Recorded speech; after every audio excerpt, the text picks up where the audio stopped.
Welcome to Sweet Life Beat Life. We hope this video helps. You're going to open Incognito now. First, make sure you've saved any unsaved work and close tabs that matter. Incognito won't preserve them. Then open Chrome using the launcher or search key and type Chrome. Once Chrome is open, press Ctrl+Shift+N to launch an Incognito window. This shortcut skips menus and gets you private browsing fast.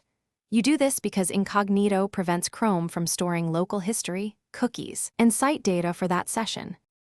Once the Incognito window is open, you need to know how it behaves. Incognito does not save browsing history, cookies, or form data after you close it.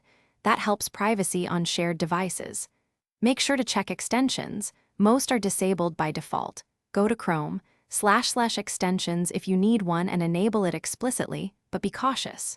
If you sign into a site during Incognito, that specific site session will work. Yet local history still won't be kept after you close the window.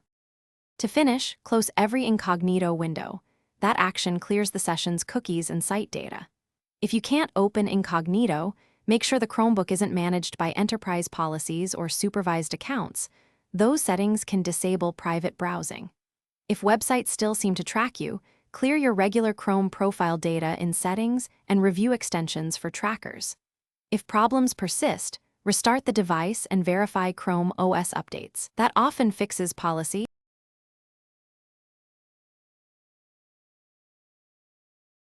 Thanks for watching.